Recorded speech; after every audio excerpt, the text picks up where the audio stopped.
మనసులో పుట్టే కోరికలకు దాహం ఎక్కువ. అందుకే ఆ దాహాన్ని తీర్చుకోవటానికి హత్యలు చేయడానికి కూడా వెనకాడటం లేదు కొందరు. హత్య చేసేటప్పుడు ఎవరికి దొరకం అనుకుంటారు. కానీ చేశాక పోలీసుల వల్ల చేపల మాదిరిగా చిక్కిపోతుంటారు. అదేంటో గాని వీళ్లకు హత్యలు చేసేటప్పుడు లేని భయం పోలీసులకు చిక్కగానే వచ్చేస్తుంది. వణికిపోతూ నిజాలన్నీ కక్కేస్తారు. హంషీరన్ ఈమె రాంపూర్ అజీం నగర్ పోలీస్ స్టేషన్ పరిధిలోని పల్చాయ్ అనే గ్రామంలో ఉంటుంది.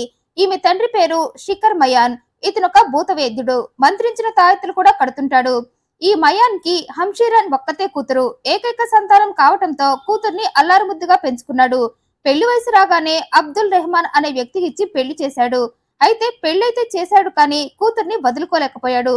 పెళ్లయ్యాక కూతుర్ని అత్తారింటికి పంపలేకపోయాడు. మొదటి నుండి కూతుర్ని గారాబంగా అపురూపంగా పెంచుకోవటం, పైగా తన తల్లిని కూడా తన కూతుర్లోనే చూసుకోవటం, ఈ రెండు కారణాల వల్ల మయాన్ కూతుర్ని వదులుకోలేకపోయాడు. దీంతో అతను అల్లుడు అబ్దుల్ని పిలిచి, నువ్వు ఇల్లరికం వస్తావా అని అడిగాడు. అప్పటికే కూతురు విషయంలో మయాన్ పడుతున్న బాధను చూసిన అల్లుడు సరే అన్నాడు. మీ అమ్మాయి అంటే మీకు ఎంత ప్రేమో నేను ప్రత్యక్షంగా చూసా. అలాంటప్పుడు మిమ్మల్ని ఇద్దరిని నేను విడదీయనంటూ మయాన్ ఇంటికి ఇల్లరికపు అల్లుడుగా వచ్చాడు. అయితే ఇదే మయాన్ చేసిన అతి భయంకరమైన తప్పు. ఆ తప్పు వల్లే మయాన్ తన ప్రాణాలను పోగొట్టుకున్నాడు. అది కూడా తను ప్రాణంగా చూసుకుంటున్న తన కూతురు చేతుల్లోనే. ఎప్పుడైతే కూతురికి పెళ్లి చేశాడో ఆమెను అప్పుడే అత్తారింటికి తోలేసుంటే ఈ రోజు మయాన్ ప్రాణాలతో ఉండేవాడు. కానీ చావు రారా అని పిలుస్తుంటే మయాన్ మాత్రం ఏం చేస్తాడు? అందుకే పిలిచి మరీ కూతుర్ని తన ఇంట్లోనే పెట్టుకున్నాడు. అలా తండ్రి ఇంట్లోనే కొత్త కాపురం మొదలు పెట్టింది హంషీరన్. భర్త అబ్దుల్ చాలా మంచివాడు. భార్యని బాగా చూసుకునేవాడు. ఓ పక్క తండ్రి, మరో పక్క భర్త ఇద్దరు ఆమెను కంటికి రెప్పలా కాపాడుకుంటూ నెత్తిన పెట్టుకుని చూసుకుంటున్నారు. ఇద్దరు ఆమెను ప్రేమగా చూసుకునేవారు. హంషీరన్ కూడా ఇద్దరితో ప్రేమగానే ఉండేది. తండ్రికి కావాల్సినవన్నీ అమర్చేది. భర్తతో సంతోషంగా గడిపేది. అలా కొన్నేళ్లు గడిచిపోయాయి. కట్ చేస్తే హంషీరన్ 6 పిల్లల తల్లైంది. మరి సుఖ సంసార సూత్రాన్ని బాగా ఫాలో అయ్యిందో లేక మగ సంతానం కోసం పిల్లలనే విత్తనాన్ని నాటుకుంటూ పోయిందో కానీ మొత్తానికి 6 మంది పిల్లల్ని కనేసింది. అయితే భార్య 6 పిల్లల తల్లైనా భర్త అబ్దుల్ ప్రేమలో ఏమాత్రం మార్పు రాలేదు. అదే ప్రేమ, అదే కేరింగ్. ఇక్కడ దాకా కథంతా రొటీన్నే. కానీ ఎప్పుడైతే ఈ హంషీరన్ జీవితంలోకి తన బావ గుడ్డు వచ్చాడో అప్పటి నుండి ఈ హంషీరన్ గుండెల్లో బావపై ప్రేమ పుట్టుకొచ్చేసింది. ఈ గుడ్డు షాదీ నగర్ లో ఉంటాడు. ఇతను దూరపు చుట్టం. అయితే హంషీరన్ కి పెళ్లి కాకముందు అతనితో పరిచయం లేదు. పెళ్లి తర్వాత ఈ గుడ్డు తనకు బావ వరస అని హంషీరన్ కు తెలిసింది.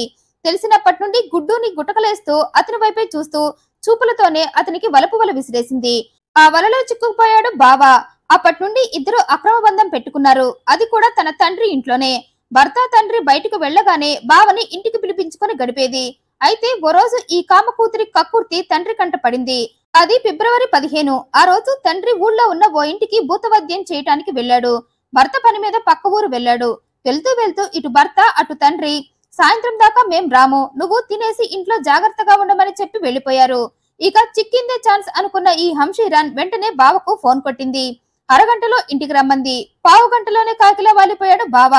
ఇక సెకండ్ కూడా వేస్ట్ చేయకూడదని అసలు మ్యాటర్ లోకి వెళ్లిపోయారు. ఇద్దరు నగ్నంగా గాఢమైన శృంగారంలో మునిగిపోయారు. చుట్టూ ఏం జరుగుతుంది కూడా పట్టించుకునే పరిస్థితుల్లో లేరిద్దరు. మేమిద్దరం శృంగారం కోసమే పుట్టామన్నట్లు కలిసిపోయారిద్దరు. అయితే సరిగ్గా అప్పుడే భూత వైద్యానికని వెళ్లిన తండ్రి వెళ్లిన పని త్వరగానే అయిపోవటంతో సాయంత్రంకి వస్తా అని చెప్పిన వాడు మధ్యాహ్నానికే ఇంటికొచ్చాడు. ఇంటి ముందు డోర్ లాక్ వేసి ఉండటంతో డోర్ కొట్టాడు. కానీ శృంగారం తప్ప వేటిని చెవికెక్కించుకోలేని పరిస్థితుల్లో కూతురు ఉండటంతో డోర్ కొట్టి కొట్టి మయాన్ కి విసుగొచ్చి ఇంటి వెనక్కి వెళ్లాడు. వెనకాల గుమ్మం తీసే ఉండటంతో సరాసరి లోపలికి వెళ్లాడు. అక్కడి దృశ్యాన్ని చూసి కొయ్యిలా బిగుసుకుపోయాడు. తండ్రి తన ముందు నిల్చున్న దాన్ని కూడా గమనించలేదు కూతురు. శృంగార పోటీల్లో పాల్గొంటున్న దానిలా బావతో రెచ్చిపోయి శృంగారం చేస్తుంది. అయితే ఆ ఘోరాన్ని చూడలేకపోయిన తండ్రి గట్టిగా అరిచాడు.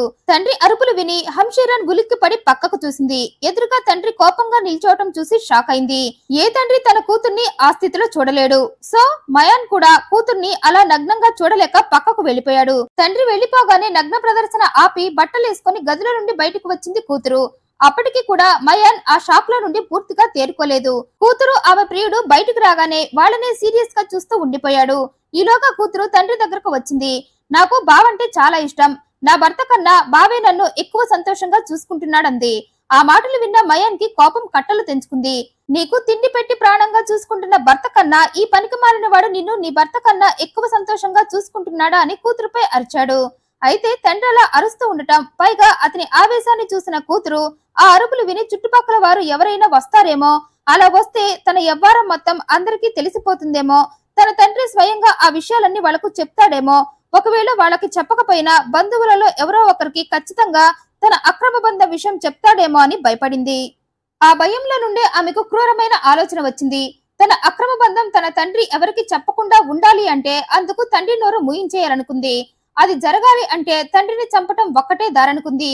ఆ ఆలోచన రాగానే తన తండ్రి తనపై చూపించిన ప్రేమంతా మర్చిపోయింది. కసాయి కూతురిలా మారిపోయింది. ఆ సిచ్యువేషన్ లో ఆమె టార్గెట్ తన తండ్రిని చంపటం అంతే. చంపి తన నిజాన్ని సమాధి చేయటం అక్కడి వరకే ఆలోచించింది. వెంటనే విషయాన్ని ప్రియుడికి కూడా చెప్పింది. ప్రియుడు కూడా సరే అన్నాడు. ఇక ఇంకెందుకు లేటు, పద మా నాన్న గదిలోకి. అసలే మన విషయం తెలిసి ఆవేశంగా ఉన్నాడు. ఆ ఆవేశంలో ఎవరికి మన గురించి చెప్పకముందే చంపేద్దామని కత్తిపుచ్చుకొని తండ్రి గదిలోకి వెళ్ళింది.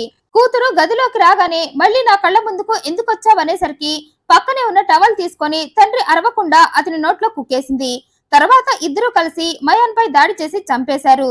చంపాక ఏం ఎరగని దానిలా ప్రియుణ్ణి పంపి తన గదిలోకి వెళ్లిపోయింది కూతురు. అలా సాయంత్రమైంది. ఊరికని వెళ్లిన భర్త ఇంటికొచ్చాడు. గదిలో మామగారి శవాన్ని చూసి షాక్ అయిపోయాడు. గట్టిగా అరుస్తూ భార్యను పిలిచాడు. ఏం ఎరగని దానిలో భర్త పిలవగానే తండ్రి గదిలోకి వెళ్ళింది. ఎదురుగా తండ్రి శవాన్ని చూసి వచ్చిరాని యాక్షన్ స్టార్ట్ చేసి ఏడ్చడం మొదలుపెట్టింది.